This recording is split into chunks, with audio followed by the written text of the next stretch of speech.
বাশকালী আহমদিয়া গাউসিয়া সুন্নিয়া সংস্থার উদ্যোগে পবিত্র ৪৪তম ২ দিন ব্যাপী ঈদ মিলাদুন নবী সাল্লাল্লাহু তাআলা আলাইহি ওয়াসাল্লামের উদ্যোগে পবিত্র আজিমুশ-শান ঈদ মিলাদুন নবী সাল্লাল্লাহু আলাইহি ওয়াসাল্লাম সুন্নি সম্মেলন ঐতিহাসিক সুন্নতি মনসুব বাজার প্রাঙ্গণ আজকের প্রথমতম দিবসে যিনি সভাপতির আসন অলঙ্কিত করবেন অত্র সংগঠনের সভাপতি মেহনতি একনিষ্ঠ সুন্নি জনতার বলিষ্ঠ কণ্ঠ হাফেজ মাওলানা গাজী মাহবুবুল আলম কাদেরী সাহেব। প্রথম দিবসে যিনি উদ্বোধক হিসেবে উপস্থিত থাকার সদাই সম্মতি বলেছেন জনাব মোহাম্মদ ফুরকান সাহেব। প্রধান অতিথি হিসেবে যিনি তশরিফ আনিয়েছেন, মঞ্চে আসেন শিক্ষাগুরু, যিনি ছোটবেলায় আমাদেরকে পড়িয়েছেন, আমাদের প্রাণের শিক্ষক জনাব মাস্টার সালে আহমদ স্যার, এবং মেহমান আলা হিসেবে যিনি তশরিফ আনবেন হযরতুল হাজ আল্লামা মুনাজির আহলে সুন্নাত ফকিহি উদ্দিন ওয়াল মিল্লাত সুন্নি জামাতার অহংকার অলংকার প্রবীণ আলেমে দ্বীন আহমদ হোসেন আল কাদেরী মাদ্দাজিল্লাহুল আলী সাহেব। বিশেষ মেহমান আলা হিসেবে যিনি উপস্থিত আনবেন হযরতুল হাজ আল্লামা মোহাম্মদ আবুল কাসেম আল কাদেরী সাহেব। আজকের মাহফিলে দুইটা আবুল কাসেম, দুইটা আব্দুল খালেক। প্রধান বক্তা হিসেবে যিনি তশরিফ আনবেন, যিনি আমাদের মাঝে তশরিফ এনেছেন সুন্নিয়তের বলিষ্ঠ কণ্ঠস্বর, খাস করে যিনি সুন্নি অঙ্গনে দাওয়াত পাওয়ার চিন্তা করে না, শুধু গাউসিয়া কমিটি আহলে সুন্নাত ওয়াল জামাত নিয়ে কাজ করে, মানবতার সুন্নি সংগঠনের জন্য যিনি হৃদয়ের স্পন্দন মনে করে আমি আরবি প্রভাষক হিসেবে আমাদের রঙ্গের গুনা মনসুরিয়া ফাজিল ডিগ্রি মাদ্রাসায় এসেছেন আমাদের শ্রদ্ধেয় অত্যন্ত সলিল কণ্ঠের অধিকারী মুফতি আবুল কাসেম তাহিরি মাদ্দাজিল্লাহুল আলী আমাদের মাঝে তশরিফ এনেছেন। সেই জন্য আমি আপনাদেরকে দীর্ঘক্ষণ ওয়াজ করব না, কারণ আমি দীর্ঘক্ষণ ওয়াজ করলেও আপনারা শুনবেন না, এটা আমি জানি। কারণ আমি কারো সন্তান, কারো বাতিজা, কারো ভাই, কেউ আমার সাথে ছোটবেলা খেলেছে, এটা তো সবগুলো যখন মিলাই বলে যে ওয়াজ কি শুনবো, এত ছোট আমাদের হাতে বড় হয়েছে। তা আমি কিছু জানলেও যখন কেউ শোনার আগ্রহ থাকে না সেটা আমি ভুলে যাই, এটা স্বাভাবিক। যখন শোনার আগ্রহ থাকবে আমার অজানা জিনিসও ভিতর থেকে জেনে জেনে বলতে ইচ্ছা করবে। তো যারা এসেছেন বসেছেন, আমরা দুই এক লফজ আল্লাহ আল্লাহ রসুল সাল্লাল্লাহু আলাইহি ওয়াসাল্লামের শান মান ইজ্জত আর মত আমাকে একটি বিষয় দেওয়া হয়েছে, ইবাদতের গুরুত্ব ও শরফ বর্ণনা, অর্থাৎ গুরুত্ব শরীফ হাদিস কোরআনের ভাষায় এটার বর্ণনা যদি বেশি না আধা ঘন্টাও করি আমরা, যদি সেটাকে আমরা আমল করি জিন্দেগির জন্য মাহফিল সার্থক হয়ে যাবে। জীবনে বাকি হায়াতে যদি একদিনও ওয়াজ না করলেও মানুষ ঈমান থেকে নড়বে না, কিন্তু আমরা কারো ওয়াজ কে শুনে। আমি মনে করি পুরা মাহফিলে যা ইন্তজাম হয়েছে কিয়ামত পর্যন্ত আমরা যা ইন্তজাম করব সবগুলোর মূল লক্ষ্যের নাম হলো ইবাদত। নাম কি বলেন? আমরা করতেছি ইবাদতের জন্য, যেটিকে বলা হয় আল্লাহ আল্লাহ রাসূলের সন্তুষ্টি ইবাদত। ইবাদতকে আল্লাহর পক্ষ থেকে ইবাদত হিসেবে বানার জন্য হুকুম যা দিয়েছেন সেখানে স্তর স্তর করে দিয়েছেন। সুবহানাল্লাহ বলেন। আল্লাহ মা বাবার ইবাদত করতে বলেছেন। এই যাও যাও যাও যাও খেলো খেলো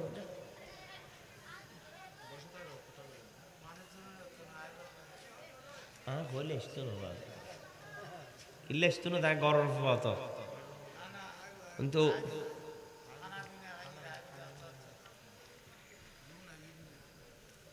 মাইকের আওয়াজ তো শোনা যাচ্ছে।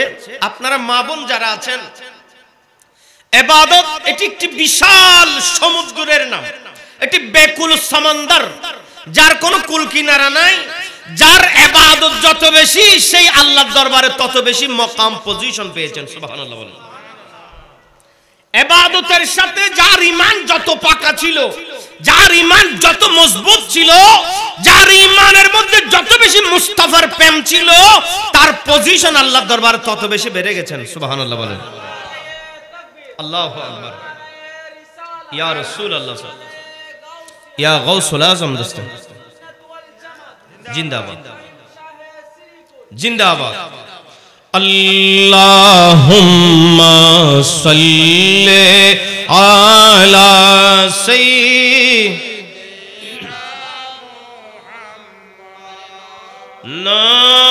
নাবিয়িনা শাফিঈনা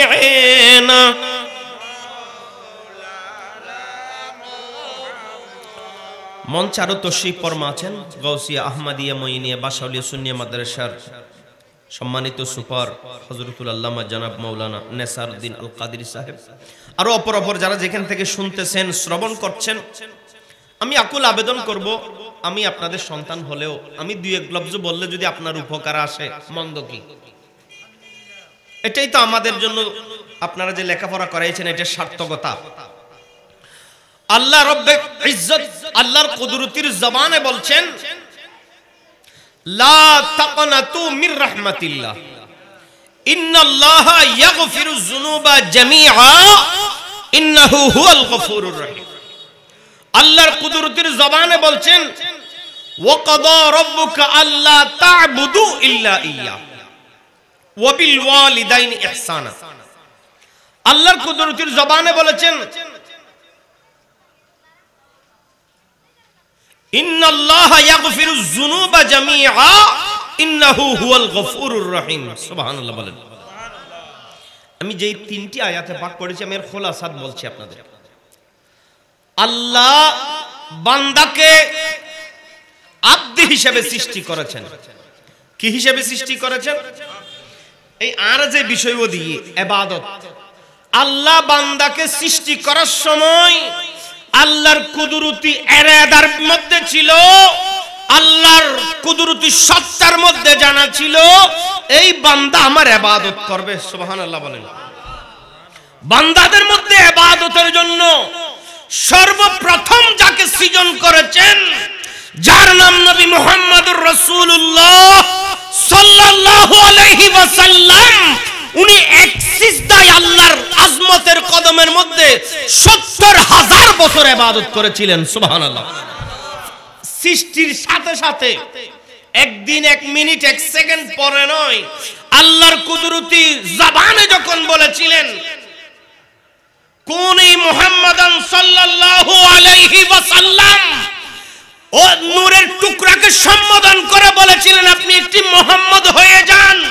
হয়ে যেতে দেরি রাসূলের জবান থেকে বের হলো, ফাকাল লি সুজুদি আলহামদুলিল্লাহ, আল্লাহ আপনি আমাকে যেই নূর দান করেছেন এটির শুকর আদায় করার জন্য আমি তোমার কদমে সিজদায় লুটিয়ে পড়েছি। আমরা সিজদা এমনি দিচ্ছি না, আমরা যখন কোনো নিয়ামত পাই তাড়াতাড়ি আল্লাহর দরবারে, অনেকে আছে বিলে খালে একটি এমন শুভ সংবাদ শুনছে, সাথে সাথে সিজদায় পড়েছে, আছে না নাই? এই যে ফিলিস্তিনে যুদ্ধ হয়েছে, অনেক মানুষ মারা গেছে, এরা সিজদা দিয়ে আল্লাহর দরবারে ফরিয়াদ করছে। সিজদা, এখন তো সিজদার কথা বললে আবার আরেক দিকে চলে যেতে হবে। সিজদা এখন অনেক কিসিম হয়ে গেছে। সিজদাতে আল্লাহ ব্যতীত দ্বিতীয় কেউ নাই, সিজদাতে কোনো কিসিম নাই, সিজদাতে দ্বিতীয় কোনো কি নাই। আবার আমি একটা কথা এখানে বলতেছি, এটা তো মিডিয়ায় দেখা হচ্ছে, কোফাল বাজার নাম সিজদা, এটা শরীয়তের দলিল নয়। এখানে তো অনেক বড় বড় মুফতি আসবে, আপনারা এদের কাছে আমার প্রশ্নটা রাখবেন। আমি তো কফাল বাজার নাম সিজদা নয়, কফাল বাজার নাম যদি সিজদা হতো, মানুষ দুনিয়াতে রিজিক অন্বেষণ করা হারাম হয়ে যেত। নাউজুবিল্লাহ বলেন। রিজিক মানে আরা যা যা কাজকর্ম করি, সন্তান দুনিয়াতে বিস্তার করি, রিজিকের জন্য তাগিদে যায়, অনেক জায়গায় কফাল বাজে, অনেক জায়গায় হাঁটু বাজে, অনেক জায়গায় মানুষ নুয়ে পড়ে। এমনও আছে মানুষ গর্ততে যখন হাত ঢুকাইয়ে দেয়, পঞ্চন্দিরে সবগুলো সিজদার চাইতো বেশি মাটির সাথে লুড়িয়ে মাটির সাথে লেগে যায়। তার মানে মাটির সাথে কফাল লাগলে সিজদা হবে, এটি কোন শরীয়ত নয়, এটি কোন শরীয়ত। মা বাবার কদমে চুমা দিবেন, তো কপাল লেগেছে চুমার কারণে, সেটি সিজদা হবে। যদি কেউ কোনো বান্দা বলে তুমি মায়ের কদমে, এটা বিলকুল হারাম বলেছে, কারণ সিজদা এটি একটি সম্পূর্ণ আলাদা বিষয়ের নাম। সিজদা হয় নিয়তের উপরে। কিসের উপরে? আপনারা আর কথা বুঝতে লিখুন না। সিজদা যে কির উপরে? নিয়তের উপরে। অনেক মার কদমত মিদি সুমা দিউন, তো আই যে সুমা দিলাম আর নিয়তত কি সিজদা আছে না সুমা আছে? ইয়ান জিবেই আই সইদে দি বলি করিবেই জানে না, কারণ নিয়ত সম্পর্কে কেউ জানে? জানবে শুধু বেলায়েতের পাওয়ার থাকলে, আল্লাহর ওলি হলে, রূহ জিন্দা হলে। রূহ জিন্দা, রূহের রূহ যখন রূহের সাথে প্রবেশ করে, রূহটি ব্যাপক জিন্দা হয়ে যায়, কলবের চক্ষুগুলা খুলে যায়, তখন বান্দার অন্তরের খেয়ালও বান্দা দেখতে পায়। অনরাতুন মজানো লাগে নলি সুবহানাল্লাহ। অনারা ভিতরে আয়োজন না ভাই, অনারা ভিতরে আইলে সুন্দর করে কইছো মোবাইল 2-10 মিনিট যা কইম কইলে খুশি হব। আল্লাহ বান্দাকে ইবাদতের জন্য সৃজন করেছেন, যিনি বান্দাদের মধ্যে সর্বপ্রথম বান্দা ছিলেন, যার নাম নবী মুহাম্মদুর রাসূলুল্লাহ সাল্লাল্লাহু আলাইহি ওয়াসাল্লাম।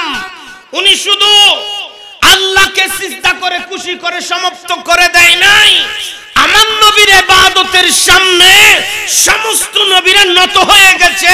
শুধু আমার নবীর নয়, আমার নবীর যিনি নায়েব ছিলেন, আমার নবীর যিনি খলিফা ছিলেন, যার নাম হুজুর সাইয়্যিদানা আবু বকর সিদ্দিক রাদিয়াল্লাহু তাআলা আনহু, যার উরসে পাকের মাসে আমরা বসেছি, আবু বকর সিদ্দিকের ইবাদত যদি একটি জায়গায় রাখা হয়, জিন্দেগীর ইবাদত নয়, সময়ের ইবাদত নয়, শুধু গারে সুরের মধ্যে হেরা পর্বতের গুহায় রাসূলকে সাথে নিয়ে যেই সময় অতিবাহিত করেছে, একটি সেকেন্ডের ইবাদত যদি এক পাল্লায় রাখা হয়, আল্লাহর সৃষ্টির শুরু থেকে কিয়ামত পর্যন্ত ইবাদত যদি আরেক পাল্লায় রাখা হয়, সিদ্দিক আকবরের ওই সেকেন্ডের ইবাদত বাড়ি হয়ে যাবে।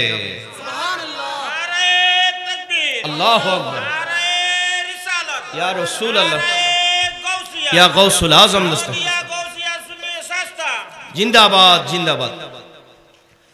তাইলে ইবাদত কিসিম আছে, ইবাদতের কি আছে? আমাকে যেহেতু ভাইয়েরা বলেছেন, আমি একটু এটার উপর টপিক আপনাদেরকে বলছি। মা বাবার ইবাদত আছে না নাই? নাকি শুধু আল্লাহর ইবাদত? মা বাবার নাফরমানি করে আল্লাহ পর্যন্ত পৌঁছতে কেউ পারবে, সেটি ইবাদত আর হবে না। এলাকার ইবাদত আছে, মানুষের হক নষ্ট করে যদি আল্লাহর কদমে সিজদায় লুটিয়ে পড়েন, তাও হক আদায় হবে। এখন তো আমাদের দেশে একটু ক্ষমতা পাইলে এরা তো লুটে ফুটে খায়, তো আপনার ইবাদত তো শুদ্ধ হচ্ছে না। ইবাদত হওয়ার জন্য কিছু দরকার আছে, ইবাদত কার কার উপর করবে সেটা দরকার আছে, ইবাদত কে কে করতে পারবে সেটারও শরীয়তে আইন আছে। ইবাদত কে কে করতে পারবে? কোন নাবালেকের জন্য ইবাদত ওয়াজিব বা ফরজ নয়, কোন মজুজুবের জন্য ওয়াজিব ইবাদত ফরজ নয়, আবার কোন অমুসলিমের জন্য ইবাদত নাই। কিন্তু এরা ভালো কাজ করে, যে এরকম আছে না নাই? অনেকেই অনেক ভালো কাজ করে।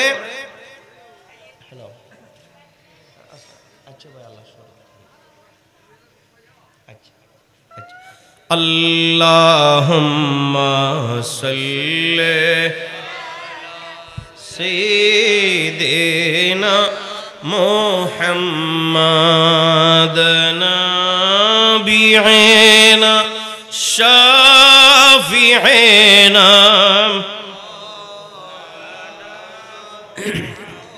আলহামদুলিল্লাহ, আমাদের মাঝে 2 দিন ব্যাপী মাহফিলের সভাপতি হাফেজ গাজী মাহবুবুল আলম আল কাদির এসে উপস্থিত হয়েছেন।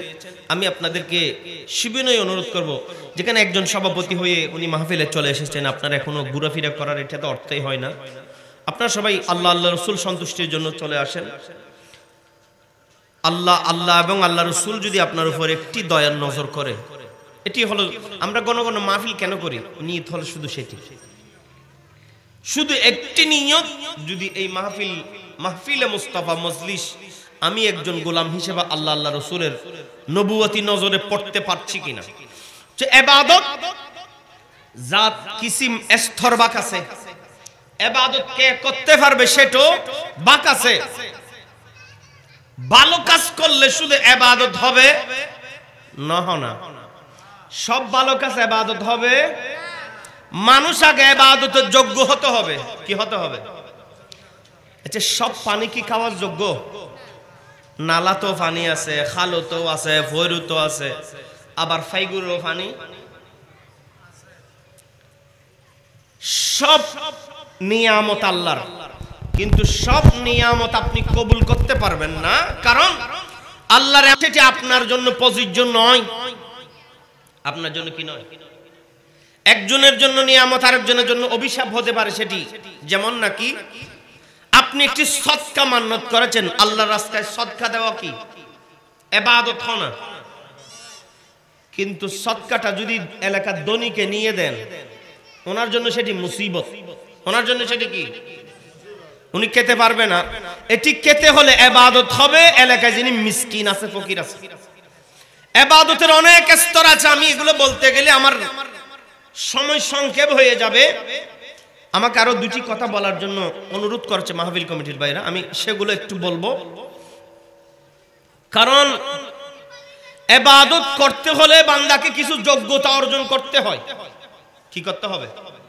একজন মানুষ ইবাদত করবে সেই আগে মুমিন হতে হবে। মুমিন হওয়ার আগে বান্দাকে মুসলমান হতে হবে। মুসলমান হওয়ার আগে বান্দাকে হালাল রিজিকের অন্বেষণকারী হতে হবে। মুমিন হবে, মুসলমান হবে, হালাল রিজিক খাবে, তারপরে বান্দা ইবাদত করবে, সেই ইবাদত গুজারি হবে। সুবহানাল্লাহ বলেন। আমাদের দেশে অন্য ধর্মের মানুষ ভালো কাজ করে, যেরকম আছে না নাই? অনেক আছে, দান সদকা করে, রাস্তাঘাট করে দেয়। তো সেটি ভালো কাজ, দুনিয়াতে প্রতিদান আছে। যে ইবাদতের কথা বলা হয়েছে, কিন্তু একজন মুসলমান যদি একটা রাস্তা বেঁধে দেয়, মিন সাদাকাতিন জারিয়া বলেছেন আমার রাসূল বলেন, এই রাস্তা থেকে সওয়াব ওই মুসলমানের জন্য কিয়ামত পর্যন্ত যেতে থাকবে। শুধু যেতে থাকবে, সেটা বন্ধ হবে না, সেটি আল্লাহর জান্নাতে ফসল হিসেবে আরো উৎপাদন হবে। সুবহানাল্লাহ বলেন। সেম রাস্তা যদি একজন কাফেরে করে দেয়, তার জন্য কি নাই? সাদকায়ে জারিয়া। কারণ সদকায়ে জারি যেই জায়গায় গিয়ে পৌঁছবে, জায়গাটার দরজা বন্ধ। জায়গাটার দরজা কি? মনে করেন আপনি আমার মোবাইলে কল দিছেন, মোবাইল সিম টিম সবগুলো লাগানো আছে, কিন্তু মোবাইল বন্ধ, কল ঢুকবে না। কারণ যেটি সংযোগের স্থাপনা ছিল সেটি লাইন কাটি দেওয়া হয়েছে।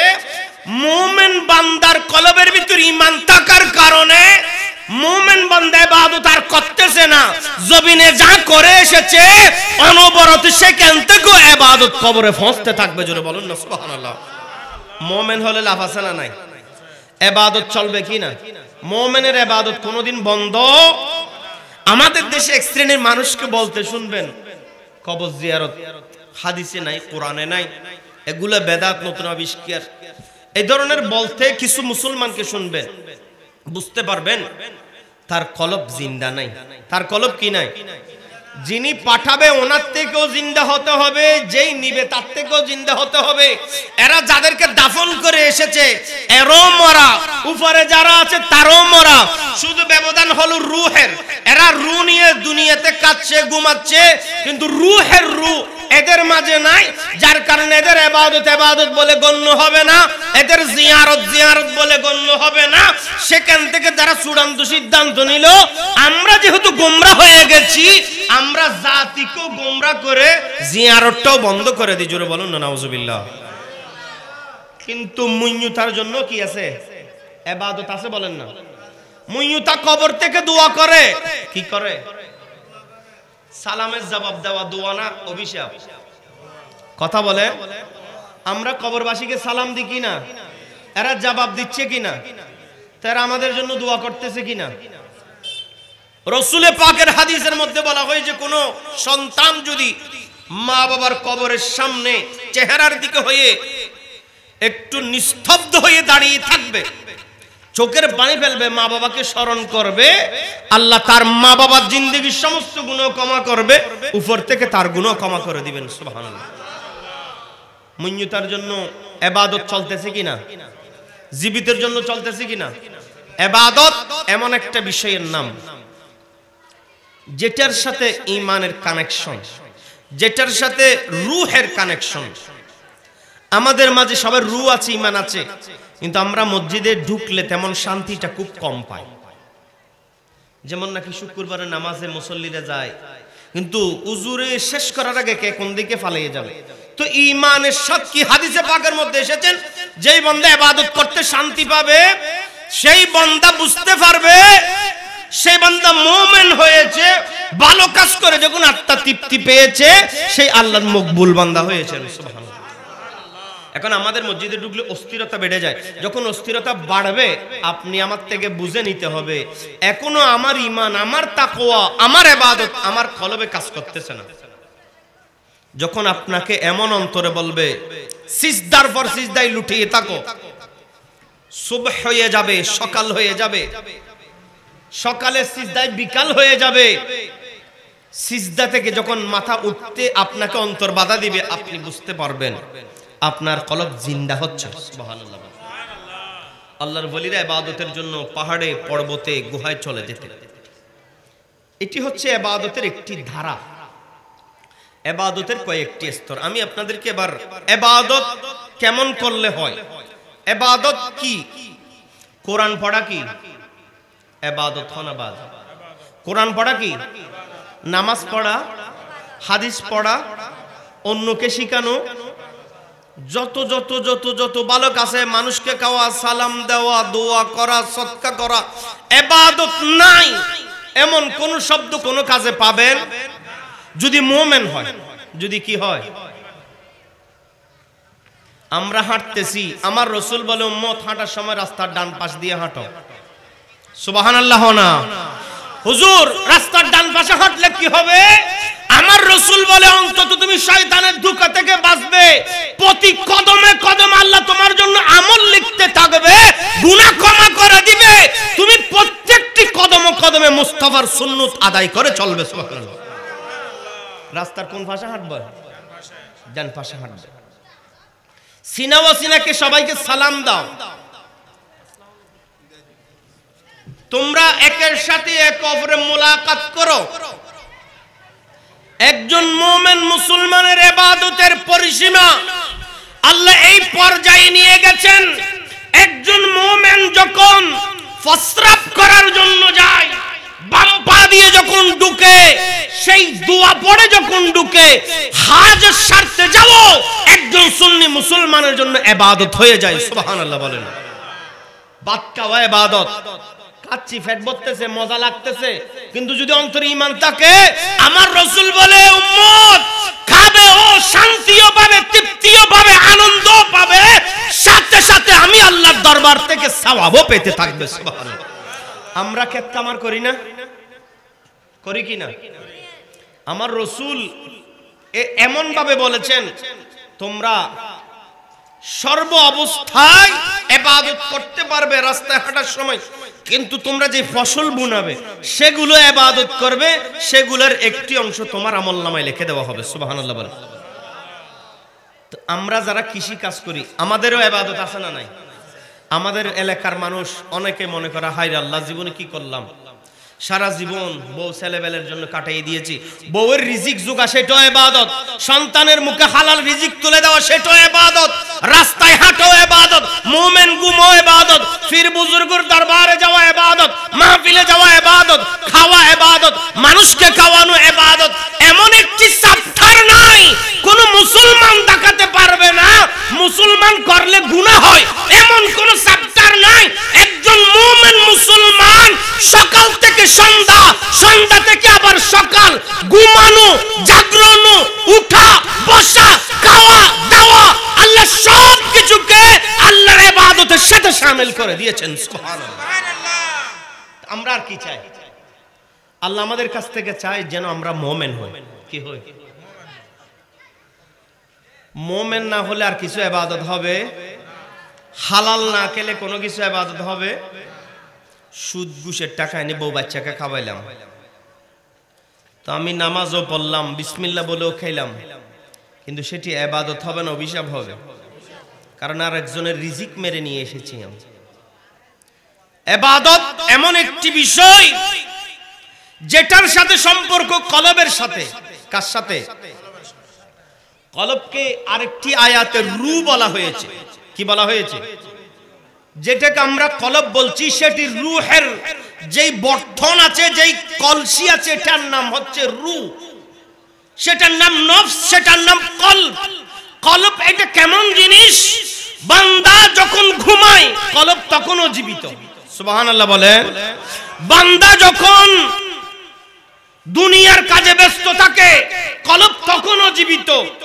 বান্দা যখন দুনিয়ার কাছ থেকে জুদা হয়ে যায় তখনও কলব জীবিত। বান্দা যখন মারা যায় বান্দার বডির 6 ফিট উপরে কলব তখনও জীবিত। বান্দাকে যখন কবরে কফিন ভরে ঢুকিয়ে দেওয়া হয় বান্দার কলব তখনও জীবিত। বান্দার কবর যখন 500 বছর অতিবাহিত হয়ে যায় বান্দার কলব তখনও জীবিত। বান্দাকে যখন হাসরের ময়দানে উঠা হবে বান্দার কলব তখনও জীবিত। সেই জন্য আমার গাউসে পাক মেহবুবে সুবহানী আব্দুল কাদের জিলানী আমার রাসূলের দরবারে গিয়ে বলেছিলেন, ইয়া রাসূলুল্লাহ, আমি আব্দুল কাদের গিলান থেকে সুদূর মদিনা শরীফে এসেছি, আমি জীবনে আর আসতে পারবো কিনা জানি না, একটু নবুয়তি হাতগুলো বের করে দেন, আমি আব্দুল কাদের মন ভরে চুমা দিব। সুবহানাল্লাহ বলেন। আল্লাহু আকবার। ইয়া রাসূলুল্লাহ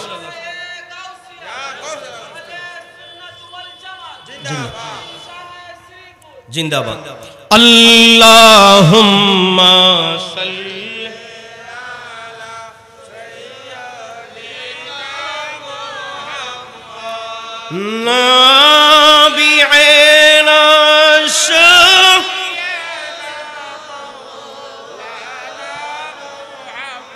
কলব জীবিত থাকবে কি করলে? কলব জীবিত থাকবে হালাল খেলে। ঠিক আছে, কলব হারাম কুরের গুলো জীবিত, এগুলো সিজ্জিনের মধ্যে থাকবে। কোথায় থাকবে? সিজ্জিন মানে হলো জেলখানা। কি খানা? তো আমাদের সমাজে কেউ জেল আছে না নাই? অনেক আছে না নাই? এবার জিয়াতানা মরা মরা হইলে আর জেলখানায় লাগার হুকুম নাই, নাইলে মুরগে ফাটাই দিবে, নইলে ডাস্টবিনে ফেলাই দিবে বেওয়ারিশ বলে। তাইলে একজন ঈমানদারের রূহ সেটি পরিভ্রমণ করতে পারে। আমার গাউসে পাক আমার নবীকে বলছেন, আপনি আবার হাত বাড়িয়ে দেন, তো ফরিয়াদ করে বলছেন, ইয়া রাসূলুল্লাহ, আপনি হাত বাড়াচ্ছেন না কেন? আমি আব্দুল কাদের বাগদাদের গিলানে থাকলেও আমি তো হায়াত অতিবাহিত করেছি সেখানে, কিন্তু আমার রূহ তো 24টি ঘন্টা সোনার মদিনার ডিউটি করতে থাকতো। আমার রূহকে তো আমি মদিনা ছাড়া একদিনও রাখি নাই। হুজুর এটা কেমন করে? আপনিও বুঝবেন। আমরা যখন নামাজে দাঁড়াই অনেক সময় অনেক কথা মনে পড়ে কিনা? এমনও আছে আপনি শুইছেন, হঠাৎ একটি কথা মনে পড়লে আপনার হাসানি আসছে, আসে না? অনেক সময় বিভিন্ন পুরনো স্মৃতি, সামনে কি হবে, এরকম অনেক কথা মনে কল্পনা হয় কিনা, যেটাকে আমরা কল্পনার জগৎ বলি। বিজ্ঞান সেটার উপর অনেক সুন্দর একটি তথ্য দিয়েছে। আমরা কোরআন হাদিস পড়ে যা পাচ্ছি, বিজ্ঞান তার তথ্য জাতির সামনে চারুকলা দিয়ে রসায়ন দিয়ে দিচ্ছে, মানুষ সদরে গ্রহণ করছে। যারা নাস্তিক হয় এরা কোরআন মানতে পারে না, কিন্তু বিজ্ঞান মানা তো বাধ্য। বলে মানুষের বডির সাথে এমন একটি জিনিসের বারবার সংস্পর্শ হচ্ছে যেটা থাকলে মানুষ বেঁচে থাকে, দূরত্ব হয়ে গেলে মানুষের হার্টবিট বেড়ে যায়। এটার দূরত্ব যত যায় মানুষ তত হতাশা হয়ে যায়। মানুষের দেহের ভিতর থেকে যখন রূহ বের হয়ে যায় বডিটা মারা যায়, রূহ কখনো মারা যায়? রূহ একটা জিন্দা থাকবে কি করে? আমার গাউসে পাক বলেন, আমার রূহ পৃথিবীর কোনো কাজ করে নাই কোনোদিন, আমার রূহকে আমি মদিনা শরীফের ডিউটি করাইছি, আপনি নবী আমার জন্য হাত বাড়িয়ে দেন। সুবহানাল্লাহ। তো রূহ ইবাদতের জন্য বানানো হয়েছে। কিসের জন্য? আচ্ছা, রূহ কি খায়? কথা বলেন। কিন্তু কোরআনে পাক এসেছেন, আমাদের মনে খেতে চাই, আমাদের মনে ঘুমাতে চায়, মনের নাম রূহ, নফস। কোন মরা মানুষের কিছু খেতে মন চায়? নারে তাকবীর, নারে রিসালাত।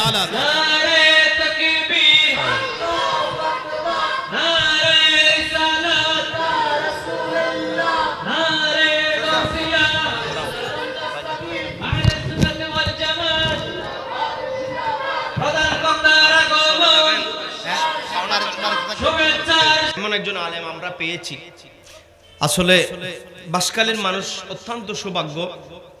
আমরা সব জায়গায় ওয়াজ করি, যারা বুক খুলে কথা বলে, বুকের হিম্মত থাকে, এরা বাসখালীর সন্তান বেশি হয়। সুবহানাল্লাহ বলেন। বাসখালীতে আমার মনে হয় গাজী দ্বীন-ই মিল্লাত আজিজুল হক শের বাংলার কিছু একটি কলবিয়তের বিষয় আছে।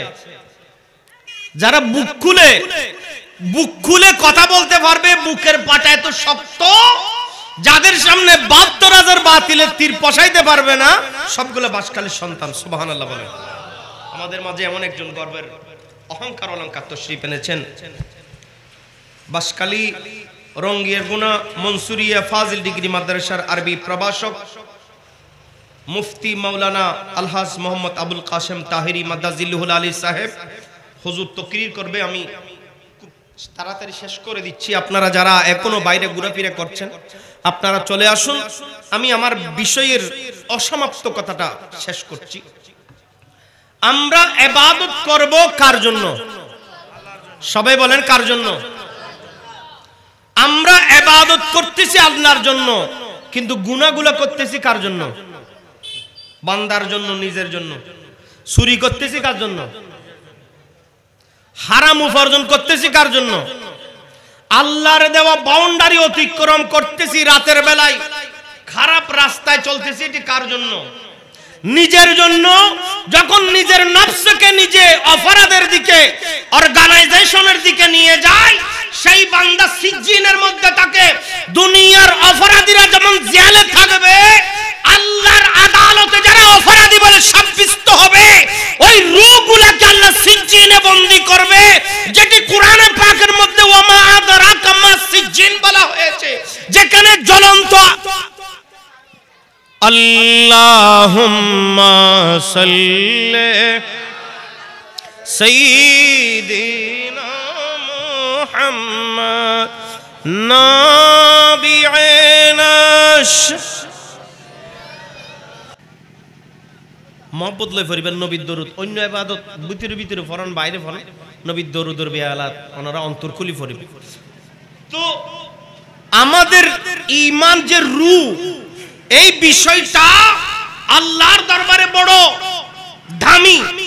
বান্দা যখন অপরাধী হয়,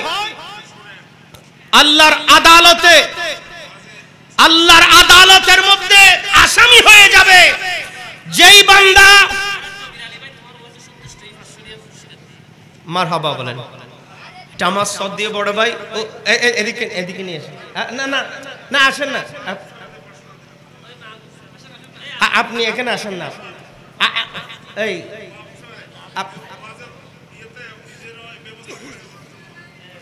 আপনি আসেন না।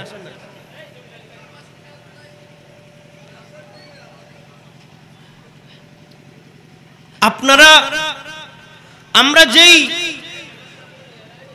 ইবাদত করতেছি আল্লাহ সন্তুষ্টির জন্য, অতিথি অলরেডি দিলইও না। হাসবি রব্বি জাল্লাল্লাহ মা ফি কলবি গায়রুল্লাহ নূর মুহাম্মদ সাল্লাল্লাহ লা ইলাহা ইল্লাল্লাহ। হাসবি রব্বি জাল্লাল্লাহ মা ফি কলবি গায়রুল্লাহ নূর মুহাম্মদ সাল্লাল্লাহ লা ইলাহা ইল্লাল্লাহু মুহাম্মাদুর রাসূলুল্লাহ সাল্লাল্লাহু তাআলা আলাইহি ওয়াসাল্লাম। আমি আপনাদের 5 মিনিট মনোযোগ আকর্ষণ করব। আপনারা যদি কথা না বলেন প্লিজ, আমি একটু খুব খুশি হব। তাইলে দুনিয়ার যেমন আদালত আছে, ভালো মানুষ ঘরে থাকবে, বিবাহ মেজবানে থাকবে, আনন্দ অনুষ্ঠানে, মিলাদ মাহফিলে থাকবে, অপরাধী জেলে থাকবে। অপরাধী মুক্তি থাকতে পারবে না। আল্লাহর আদালতে যেই নিজের ঈমানকে, নিজের তাকওয়াকে, নিজের ইবাদতকে নাফরমানির খাতায় নাম রেখেছে, সেই বান্দা আল্লাহর আদালতে আটকা পড়ে জাহান্নামে থাকবে।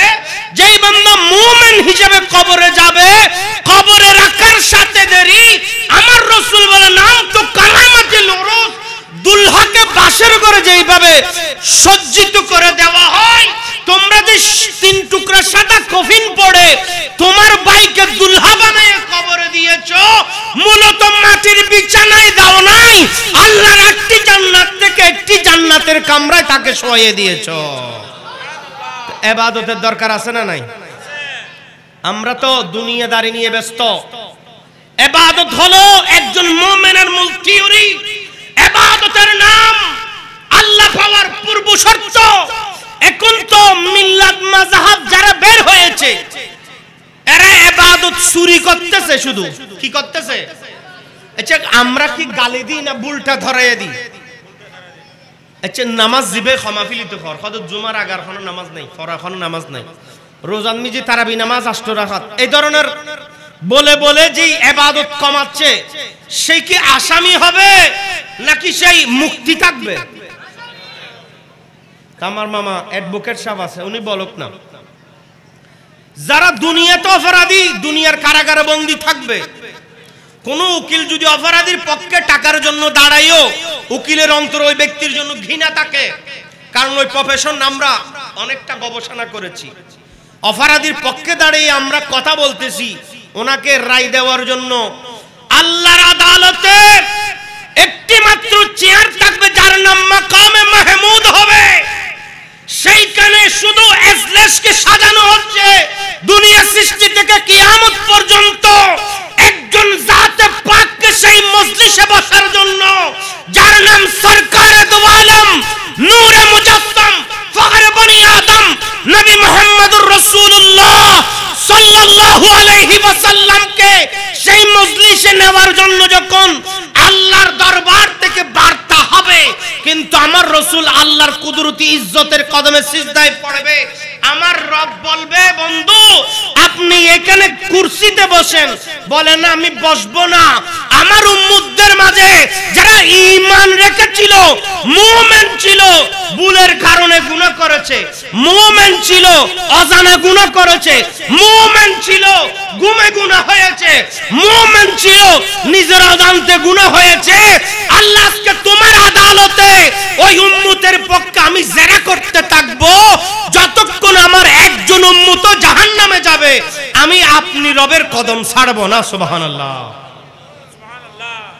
তাইলে আল্লাহর আদালতে যিনি আপনার পক্ষে দাঁড়াবেন, ওনার সাথে সম্পর্ক রাখার দরকার আছে না নাই? কথা বলেন। আল্লাহর আদালতে একজনই দাঁড়াবে, যার নাম নবী মুহাম্মদুর রাসূলুল্লাহ সাল্লাল্লাহু আলাইহি ওয়াসাল্লাম। সেই আল্লাহর আদালতে দাঁড়াইবে না। আপনার নামাজের মুসাল্লার সামনেও সেই নবী দাঁড়ানো। আপনার নামাজের মুসাল্লায় শেষ নয়, আপনার কবরে প্রথম মঞ্জিলের মধ্যে সেই নবী আপনার কবরে উপস্থিত। হাসরের ময়দানে সর্বপ্রথম যার হাতে আমল দিয়ে আল্লাহর দরবারে আপনাকে ডাকা হবে, সে হাসরের ময়দানও আপনার জন্য উপস্থিত। এমন কোন জায়গা পাবেন না, এমন কোন ইবাদত পাবেন না রাসূলকে বাদ দিয়ে মুমিন মুমিন হতে পেরেছে, ঈমানওয়ালা হতে পেরেছে, ইবাদতওয়ালা হতে পেরেছে। পৃথিবীতে যা ইবাদত আছে, ইবাদত যদি করতে হয়, মুমিন যদি হতে হয়, মুসলমান যদি হতে হয়, এক বাক্যে স্বীকার করে নিতে হবে মুস্তাফার কদমে, নবীর কদমে নিজের জান কোরবান দিতে রাজি। এটার নাম ঈমান, এটার নাম ইবাদত। আমার শ্রদ্ধেয় বড় ভাই, উনি তো একটি ফাজিল ডিগ্রি মাদ্রাসার আরবি প্রভাষক, কত বড় আলেম চিন্তা করতে পারেন। তাহলে আমরা যারা দুনিয়াতে আছি, আমাদের প্রত্যেকের এক একটি ধাপ অতিক্রম করতে হবে। নামাজের ভিতরে উযু আছে না নাই? নামাজের বাইরে ভিতরে ফরজ আছে না নাই? এই ফরজগুলো আমাদেরকে কে দিয়েছেন? আমার রাসূল দিয়েছেন। এখানে ইমামদের তাখলিফ আছে, 4 ইমামের অনেক সময় মতভিন্নতা রয়েছে, কিন্তু একজন বান্দা আল্লাহ পর্যন্ত পৌঁছার জন্য যা যা দরকার সবগুলা নামাজের ভিতরে এবং বাহিরে 13টি ফরজ দেখবেন। 13টি ফরজ অতিক্রম করার পরে আপনি বান্দা যখন তাশাহুদের মধ্যে বসবেন, আমার আল্লাহ বলে এতক্ষণ তোমার বডি পরিষ্কার করেছি পানি দিয়ে, এতক্ষণ তোমার জবান পরিষ্কার করেছি কোরআন তেলাওয়াত দিয়ে, এতক্ষণ তোমার বডির জোড়াগুলোকে আমি পরিশুদ্ধ করেছি রুকু সিজদা দিয়ে। এবার আদব সহকারে যেহেতু আমি আল্লাহর সামনে বসেছো, এবার তোমার নবীকে হাজির জেনে নামাজের মধ্যখান থেকে বসে তোমার নবীকে সালাম দাও। কি বুঝলেন? ইবাদত আর বাকি আছে কি? এই যে ভণ্ডরা ওয়াহাবিরা নামাজ করে পাগল হয়ে গেছে। নামাজে 13টি ফরজ অতিক্রম করতে হবে, 19টি সুন্নত অতিক্রম করতে হবে, ওয়াজিব অতিক্রম করতে হবে। সবগুলো অতিক্রম করার পরে 2টি রাকাত শুধু আল্লাহর সাথে বান্দার কৌশল বিনিময় করার পরে এবার মুস্তাফাকে সালাম দাও। আল্লাহ এভাবে করলে কেন?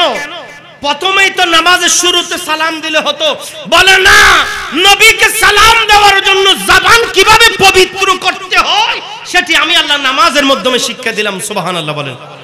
তো নবীর দরুদ সালাম মিলাদ কিয়াম পড়বে মুমিন, মুনাফিকের জবান তো পবিত্র, সে মিলাদ কিয়াম তেমনি বেদাত পড়বে। কারণ পবিত্র কলব থাকলে না মুস্তাফার সালাম ভালো লাগবে। নামাজের ভিতরে যদি দায়বদ্ধ হয়ে দেও সেটি হক আদায় হবে না। আমি আর দীর্ঘায়িতের দিকে যাচ্ছি না। আমাকে 2টি জাতের উপর 2 কলমা কথা বলার জন্য বলা হয়েছে। একজন হলো অত্র সংগঠনের পূর্বপুরুষ আল্লামা একেম ইউসুফ কামালি রহমতুল্লাহ আলাই। দ্বিতীয়জন হলো আল্লামা অধ্যক্ষ জমির উদ্দিন নেসারি রহমতুল্লাহ আলাই। 2 জন বান্দাকে আমরা হারিয়েছি। এগুলো সুন্নিয়তের বাগানে উদিত সূর্য ছিল, কিয়ামত পর্যন্ত উদিতমান থাকবে। এগুলো অস্তমিত হয় না। চন্দ্র কিয়ামত পর্যন্ত আছে, কিন্তু দিন হলে দেখা যায়। কথা বলেন, দিন হলে দেখা যায়। সূর্য কিয়ামত পর্যন্ত আছে, রাত্রে হলে দেখা যায়। আপন আপন গন্তব্যতে এরা ঘুরতেছে।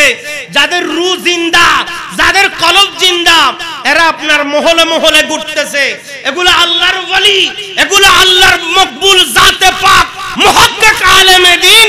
এগুলো জমিন থেকে পর্দা করেছে, আল্লাহ পাওয়ার আরো বাড়িয়ে দিয়েছেন। সুবহানাল্লাহ বলেন।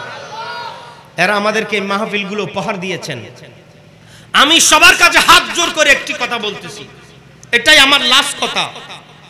আপনারা কোন ভাই সুন্নির সাথে বিরোধিতা করবেন না। এটি আমি আপনাদের সামনে হাত জোর করে বলছি, আপনাদের পায়ে ধরে বলছি। আমাদের একেবারে নিচে চলে যাওয়ার একটি মাত্র কারণ হলো আমরা বাইয়ে বাইয়ে বিরোধিতা করি। কথা বলেন ঠিক কিনা? আচ্ছা, আমি এমনি সাধারণ, এক ঘরে 5 ভাই থাকলে ভাই ঝগড়া ঝাগড়ি থাকে কিনা? তো বাইরের সাথে ঝগড়া হলে 5 ভাই এক হবে না, নাকি বিরোধ থাকবে? এক হবে। সুন্নিয়তের স্বার্থে, ইসলামের স্বার্থে, একক প্রতিষ্ঠানের স্বার্থে আমরা কোনোদিন দ্বিমত হতে পারি না। আমার জানাজায় ওয়াহাবি জীবনও আসবে না, আমার ইন্তেকালে ওয়াহাবি মদদি বাতিল ফিরকা কুচি হবে। কিন্তু আল্লামা অধ্যক্ষ জমির উদ্দিন নেসারি মারা গেছেন, সুন্নিয়তের সব জনতা কেঁদেছে কিনা? যেই বলেন তো আমরা কেন বিরোধ করব? হাফেজ মাহবুবুল আলম মারা গেলে আমার কষ্ট লাগবে, আমরা সুন্নি অঙ্গনের যারা আছে আমাদের সবার কষ্ট লাগবে। কিন্তু আমরা একজনকে একজনে ভুল বুঝি। আমার মনে মাঝে মাঝে ইচ্ছা হয় যারা মুরব্বীরা বিরোধ করতেছে সবগুলোকে এক রাতে শেষ করে দিয়ে ইয়ং জেনারেশনের হাতে পুরো সুন্নিয়তকে আমরা এক প্ল্যাটফর্মে রাখি।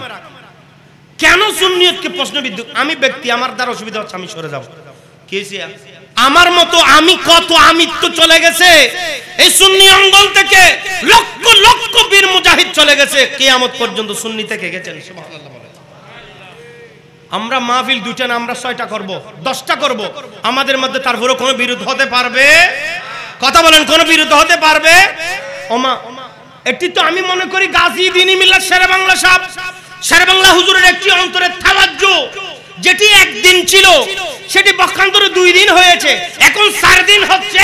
যার বেলায়েতের শক্তি যত বেশি, তার সংগঠন প্রসারও তত বেশি। সুবহানাল্লাহ বলেন। এই সংগঠন থেকে অনেক মাহফিল হবে। আমরা আপনার মাহফিলে, আপনি আমার মাহফিলে, সুন্নি হইলে হইছে, আমাদের কোনো দ্বিমত থাকতে পারবে? বাস আমি আরেকটি কথা আপনাদেরকে বলে যাচ্ছি, সাগরের পারে গাউসিয়া, আহমদিয়া, মঈনিয়া, বাসাউলিয়া, সুন্নিয়া মাদ্রাসার আগামী 24-25 জানুয়ারি 2 দিন ব্যাপী মাহফিল। আপনারা প্রত্যেককে আমি জীবনে অনুরোধ করে দাওয়াত দিচ্ছি। আর মাইকের আওয়াজ যতটুকু যাচ্ছে, যত মা বোন আছেন, যত বাবারা আছেন, আপনার একটি সন্তান ওই মাদ্রাসায় দেন। আপনার একটি সন্তান, ফার্স্টই আছে সব জায়গায় দিয়ে দেন, আমি চাই না। আপনার একটি সন্তান বাসাউলিয়া রহমতুল্লাহ মাদ্রাসায় দেন। সেই একটি সন্তানেই যতদিন বাঁচি থাকবে আপনার কবর জিয়ারত জারি রেখে দিবে। সুবহানাল্লাহ বলেন। আমার সবক হলো, আমি আমার এখানে প্রধান শিক্ষক আছেন, হুজুরদেরকে আমি বারবার এই কথাটা বলি, আগে আদব, মাজার জিয়ারত, ওলি আল্লাহর জিয়ারত, মা বাবার জিয়ারত, এই তসবিহগুলো, এই সবকগুলো আগে পড়াইতে হবে। জিয়ারতের দরকার আছে না নাই? 40 বছর 60 বছর কত কষ্ট করলাম ছেলে পরিবারের জন্য, মারা যাওয়ার পরে যদি একটি মুরগিও আমার জন্য জব না হয়, এই জিন্দেগিটা তো জাহান্নামে চলে গেল। এর চাইতে বদকফার আর কি হতে পারে? যে কিছু দিয়ে যেতে পারে নাই, কিন্তু বাবা মরার সাথে সাথে মাসিক, বছরি, 6 মাসিক খতমে কোরআন, জিয়াফত, অন্তত জিয়ারত হলে জারি রেখেছেন। এমন সন্তান দরকার যদি হয়, একটি সুন্নি মাদ্রাসায় আপনারা সন্তান দেন। আমাদের হাফেজ মাওলানা মনসুর আলী রহমতুল্লাহ হেফজখান অনেকদিন অবহেলিত ছিল, এখন আমাদের হারুন ভাই তারা হাতে নিছে, আমি শুনেছি এটাও আমাদের সুন্নিয়তের একটি প্রতিষ্ঠান হবে। আপনারা এখানেও দিবেন। আমার এখানেও হাফেজি বিভাগ জানুয়ারি থেকে চালু হচ্ছে। আমি আপনাদের একটি সন্তান চাইবো। আপনারা দুনিয়াতে অনেক কিছু করতেছেন, অন্তত জিয়ারতটা জারি রাখেন। আলেমও হবে, এখানে পরে ইউনিভার্সিটিতেও পড়তে পারবে। আমরা পড়তেছি না, মাদ্রাসায় পড়লে আপনি যত উচ্চ বিদ্যা অর্জন করেন সব জায়গায় পড়ার চান্স পাবেন, কিন্তু স্কুলে পড়ে আপনি মাদ্রাসায় আসতে খুব কষ্ট হবে। মেট্রিক পরীক্ষা দিলে আর তার আসার সুযোগ নাই। কিন্তু মাদ্রাসায় যারা পড়ে এরা সব অঙ্গনে লেখাপড়া করতে পারে। তো মাদ্রাসাকে আমি আমার ভাইয়ের কাছে ফরিয়াদ রাখবো, যেন ভাইও একটি মাদ্রাসা করতেছে, আর একটি মাদ্রাসার প্রভাষক। আমরা মাহফিল করা মানে দামা বাজা, কি বাজা? কালকে সকালে শেষ, কেউ আমলে আসছে, কেউ আসে না, কেউ বুঝছে, কেউ বুঝে না। জিয়ারত একদিন ওয়াজ শুনে 3 দিন করছে, চতুর্থ দিন সারি দিছে।